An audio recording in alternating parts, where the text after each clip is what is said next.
Brand Body Shop bangkrut, tutup 70 lebih gerai di seluruh dunia. Kok bisa?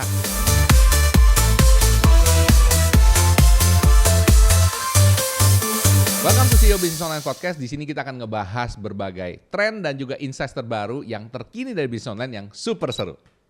Guys, ada yang pernah tahu brand Body Shop gak? Tahu lah. Pasti dong. Tahu ya? Pernah lihat di mall? Pernah beli gak? Nyonya istri. Nyonya beli. Aku Oke. beli loh, aku pakai loh tea tree oilnya dia. Tea Buat tree oil, jerawat. iya, tea tree oil. Di Amerika sebenarnya waktu itu ada pernah yang heboh banget. Dia bikin pakai itu, pakai apa? Cannabis. Cannabis oil. Body shop. Body shop, ya. Cannabis oil kan ada di beberapa tempat legal ya. Jadi dia bikin itu dan rame, viral. Seingat gua ya kan beberapa, ya mungkin 5 tahun lalu apa berapa gitu. Ya. Nah yang jadi pertanyaan ya, kok bisa ya? Bukannya brand itu kalau makin tua itu makin kuat ya kan mestinya ya. Apalagi juga kayaknya marginnya juga nggak kecil ini kan pasti marginnya juga gede banget gitu ya. Kok bisa sampai bangkrut? Menurut kalian gimana? Kalau aku ngelihatnya, ini sama kasusnya kayak Nokia. Oh iya. Nokia. Apa hubungannya? Dia kehilangan momentum, Mm-mm. akhirnya disalip. Kehilangan momentum. Maksudnya apa kehilangan momentum? Seperti Nokia kehilangan momentum sama Android, sama iOS, sama BlackBerry lah Yeah. gitu ya. Gitu. Dia kehilangan momentumnya. They did nothing wrong. Oke. Gitu. They did nothing wrong. Hanya saja kecepatan mereka berinovasi dan premis yang ditawarkan ke customer udah nggak lagi relevan.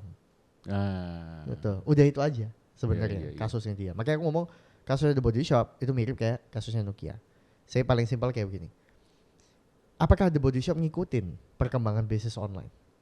Iya. Ketika seluruh personal care products Mulai push masuk online. di online, Iya. dia stay aja loh retail kekuatannya. Endorse gede-gedean kan di online. Iya. Dan ada di online tuh bukan berarti punya strategi online ya. Iya, Cuma iya. sebatas punya Cuma sebatas website, punya Instagram, Yes. punya marketplace, bukan berarti lu punya strategi online kan. Iya. Itu ini kan banyak orang salah. Iya. Hanya karena kalian bisa buka akun Tokopedia, Shopee, Instagram, TikTok dan lain sebagainya bukan berarti kamu punya strateginya. Yes. Ya. Gitu.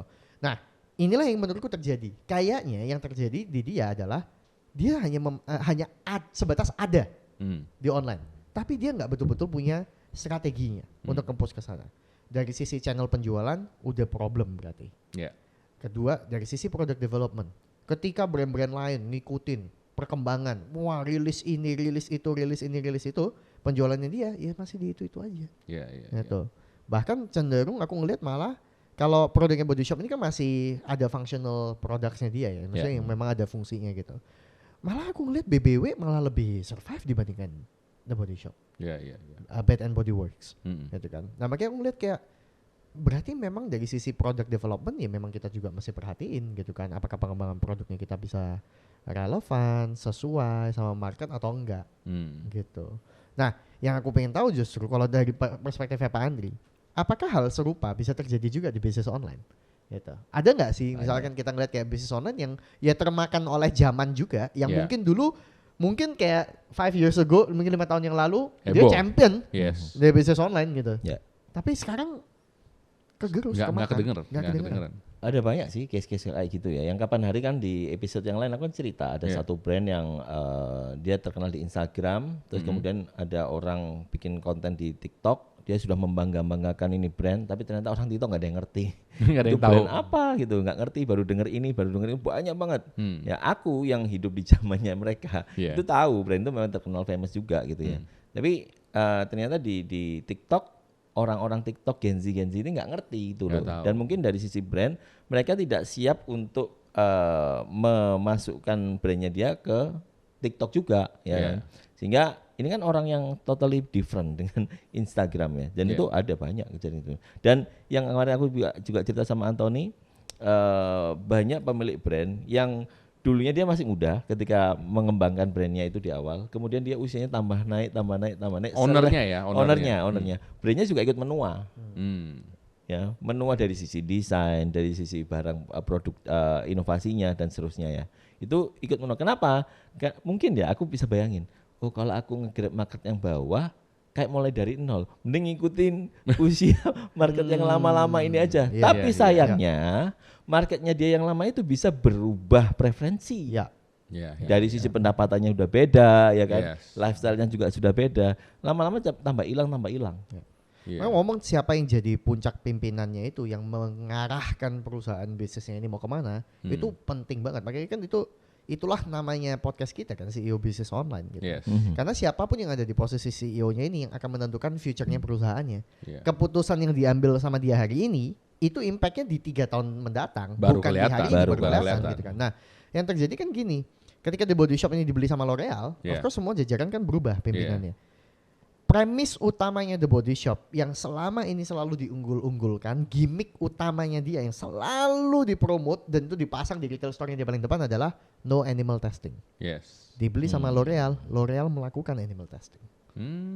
Patah kan premisnya. I see. Gitu.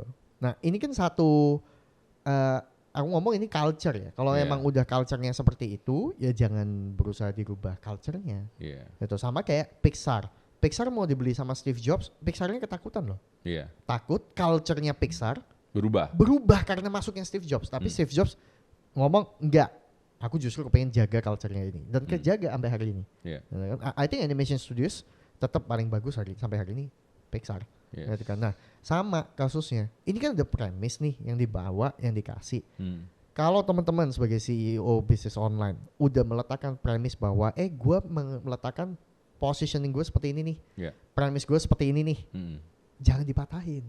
Itu kan janjinya udah. Itu janji itu justru yang hubungannya dengan brandnya ya. Jadi brand bukan cuma kayak mereknya, cuma kayak itunya, tapi itu yang membuat orang kayak ada emotional bondnya, emotional bondnya di situ.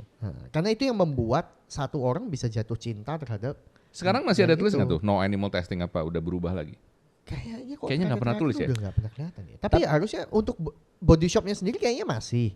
Tapi L'Orealnya sebagai parent company-nya kan enggak. Tapi udah dijual loh. Dari L'Oreal jual ke perusahaan Brazil $1 miliar. Abis itu perusahaan Brazil offloading lagi 200 juta doang. Bayangin coba parah turun. Jadi ganti-ganti siapapun orang. Yang ada di puncak kepemimpinannya yang mempengaruhi itu semua. Tapi aku nggak ngerti ya. Aku kan nggak tahu industri skincare terlalu dalam. Apakah Body Shop di Indonesia juga sehancur itu? Enggak. Body Shop di Indonesia katanya enggak ada hubungannya. Jadi gua nggak ngerti juga struktur company-nya gimana gitu ini ya. Ini kan multinasional company ya. Dan ngomong masalah culture-nya Indonesia itu kan berbeda dengan yang lain. Dan dia masuknya ke Indonesia kapan? Terus dia ramenya karena apa? Persepsi di konsumen Indonesia itu apa? Itu kan bisa berbeda. Tadi kan aku dengar ya di konten ya. Orang kalau pakai Body Shop itu seperti dipakai mama-mamanya dia. Nah, di Indo kan nggak kayak gitu kalau aku ngelihatnya ya. Apakah itu kejadiannya gitu di kita ya? Kalian ngeliat Body Shop brand tua nggak sih? Kalau gue lihat sih itu brand tua. Kalau aku ngeliat brand tua. Brand tua. Kalau Body Shop, maksud gue gini ya. Menurutku bener banget yang tadi ya. Nggak relevan lagi karena misalnya sekarang ya. Kita kalau ngomong skincare dan lain sebagainya. Sekarang tuh lagi orang mau putih, mau glowing. Dia nggak pernah bilang itu. Dia tadi ngomong gitu kan ya. No animal testing, organik, something kayak gitu. Itu yang dijual terus. Dan itu masih sama sejak pertama kali dia bikin. Bayangin itu nggak pernah ganti gitu ya. Maksudnya bukan nggak pernah ganti organiknya, tapi dia nggak pernah kayak ada sesuatu yang baru, inovatif yang baru gitu. Sedangkan orang di sini udah maunya putih, maunya glowing dan lain sebagainya ya kan. Dia nggak pernah bikin seperti itu. Tapi kalian yang pernah pakai, menurutmu produknya dia bagus nggak? Bagus. Nah, kenapa produk bagus bisa hancur? Ya. Itu produknya bagus, brandnya bagus, bisa hancur. Nah coba, apa analisanya? Wow. Kalau aku masalah persepsi. Kenapa bisa persepsi bisa menghancurkan, mengalahkan produk yang bagus? Ketika ada orang lain yang berhasil memasukkan persepsi yang lebih bagus, atau orang pindah.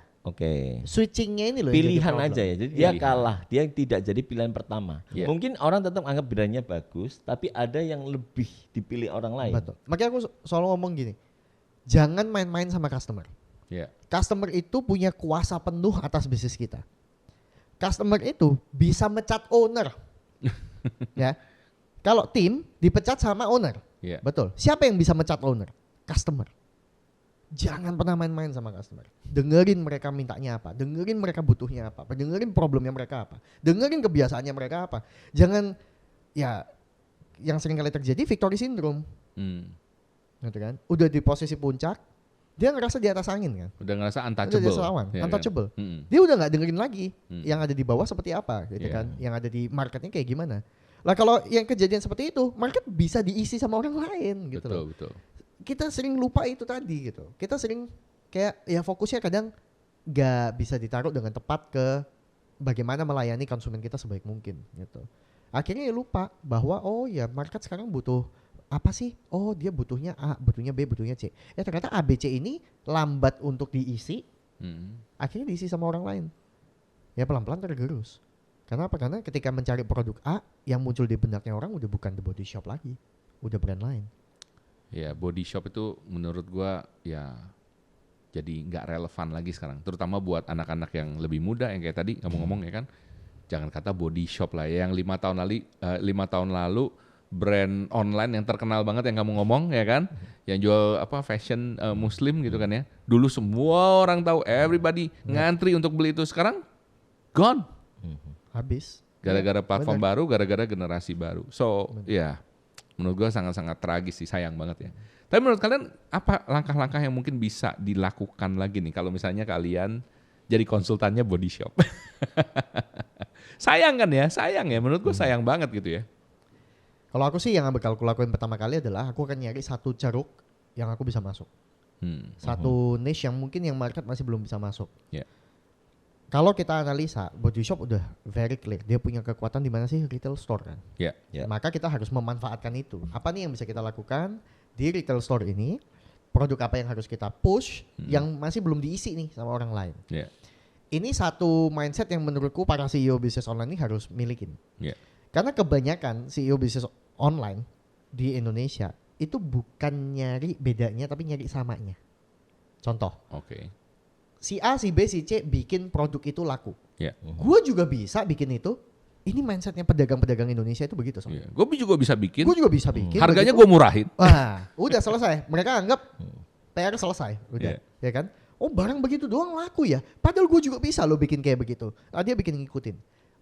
Pedagang Indonesia kecenderungannya adalah ngikutin yang sama, nyari samanya, bukan nyari bedanya. Gitu. Nah, maka mindsetnya dirubah sekarang. Oke, kalau dia udah mainnya A, ini udah mainnya B, ini udah mainnya C. Oke, gue sebagai Body Shop, gue mau main yang di mana, yang belum dimasukin sama yang lain, yang bisa memanfaatkan kekuatan yang aku udah punya sekarang, yaitu retail store-nya ini. Gitu. Kalau aku sebagai konsultannya itu sih yang akan aku kejar pertama kali ya. Kalau Andre gimana? Ya, kalau aku mau ini, Pak Mike, aku mau kasih satu case tadi ya. Di Indonesia itu ada sebenarnya satu perusahaan, mestinya dia yang tadi Anthony bilang, dia punya satu kekuatan gede banget dan tidak dimiliki oleh perusahaan lain, tapi dia tetap kalah. Salah satunya karena umurnya tadi yang dia nggak inovasi baru, PT Pos Indonesia. Nah, kita tahu industri logistik di Indonesia itu gede banget. Yeah. Banyak brand-brand baru masuk, ya kan, yang masih muda-muda usianya, nggak punya network, nggak punya macam-macam ya, infrastruktur juga kurang, ya kan, jauh banget bumi langit dibandingkan PT Pos. Tapi kita sayang banget gitu loh, ini punya Indonesia punya tapi nggak bisa berkembang. Yeah. Ada baru masuk JNT, terus gede, ya kan, terus ada lagi si cepat, gede lagi, ya ini PR ya, ini buat para pemegang kebijakan ya, mestinya Anda ini punya satu kekuatan gede, kan kantor pos di setiap kecamatan tuh ada loh. Bayangin coba.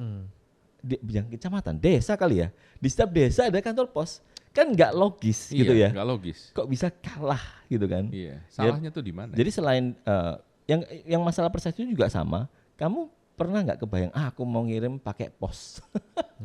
Gak pernah. Langsung mikir ini nanti nyampe enggak nih ya? Itu yang pertama tapi dipikirin. itu persepsi loh. Ya itu persepsi. Itu Jangan persepsi. Kenapa? Barang nanti hilang. Nah, kenapa? Karena itu kan dulu kayak gitu. Begitu. Teknologinya belum canggih. Dan ketika teknologi sudah tambah canggih, dia nggak ada satu, mungkin belum ada investasi yang mumpuni ke teknologi, ya kan? Terus yang kedua nggak mau membrainwash ulang nih orang-orang baru-baru ini kan, perlu ditata ulang nih persepsinya supaya jadi sayang, ya itu kejadian menurutku sama. Ya sayangnya kan ini bedanya ini adalah perusahaan negara yang duitnya terus ada gitu ya. Kalau di swasta ya tutup dah. Iya kan, karena dia itu problemnya ya, perusahaan-perusahaan yang disupport sama negara ya. Karena mereka selalu dapat budget gitu loh. Jadi yang di pikiran dia tuh bukan gimana meningkat. Kalau swasta kan gini, gue nggak bakal dapet duit kalau gue nggak bisa jualan, bener nggak? Kalau mereka enggak kan, gimana caranya gue ngabisin budget tahun ini, gitu kan? So mindsetnya totally different. Tapi gitu kalau misalnya Tony ya, berandai-andai nih, misalnya tuh ganti direksi semuanya, PT Pos ini punya peluang nggak sih? Punya, pasti. Aku kok ngerasa punya Pasti banget. punya. Bisa banget. Karena jaringannya udah ada, infrastrukturnya Gila. udah jadi. Lo kayak KAI, kayak Kereta Ya, Api itu Indonesia, salah satu itu yang satu yang sukses. sukses. Pak siapa? Jonan. Iya, Pak Ignatius Jonan Jonan, itu. Iya, itu yang sukses menurutku. Lah, maksudnya kalau kita ngomong perusahaan negara, bukan berarti karena dia dividing terus maka nggak bisa berkembang, nggak juga. Iya. Semua kembali lagi ke siapa yang jadi CEO. Siapa yang ngambil keputusan? Betul. Dan yang aku tadi garis bawain yaitu bahwa perusahaan yang sudah lama, sudah tua, ya kan, kamu punya kelebihan sebenarnya yang kamu nggak sadarin. Cuman ya jangan diem aja kan Ya. gitu. Banyak kesalahan yang terjadi adalah dia hanya menjalankan operasionalnya saja. CEO itu fokusnya hanya menjalankan operasionalnya saja. Itu kebanyakan yang terjadi itu seperti itu. Ada CEO yang hanya fokus ke produksi aja, ada CEO yang fokusnya hanya ke operations timnya aja. Lack gitu. of vision menurut saya. Iya. Ya, Nggak Dia bisa lupa ngelihat. ini perusahaan mau dibawa Iya. kemana Yes, gitu. yes. Aku sampai sekarang kalau ditanya nggak bisa ngejawab loh. Apa alasannya aku harus pakai pos? Nggak ada. Nggak ada. Ya I'm very sorry kan nggak ada. Yes. Itu satu-satunya momen aku harus terpaksa pakai pos adalah ketika pengiriman dari luar negeri masuk ke Indonesia karena lewat EMS. Iya, iya. Udah, that's it. Gitu. Bahkan Itu dia aja punya produk unggulan loh ya. Iya. Itu aja Dan masih takut-takut jalurnya nyampe MS. apa enggak tuh? Makanya akhirnya kayak karena padahal ini kalau aku jadi CEO-nya pos itu pertanyaan-pertanyaan yang aku akan coba jawab. Apa alasannya customer di era hari ini ketika ada JNT, JNS, cepat, Ninja dan lain sebagainya. Kenapa? Apa alasannya aku harus pakai pos? Iya, betul. Itu nggak Kalau bisa di dijawab. Amerika kan Di Amerika, perusahaan negaranya lebih gede. USPS itu nomor satu. Itu pilihan nomor satu, orang nggak bakal milih swasta.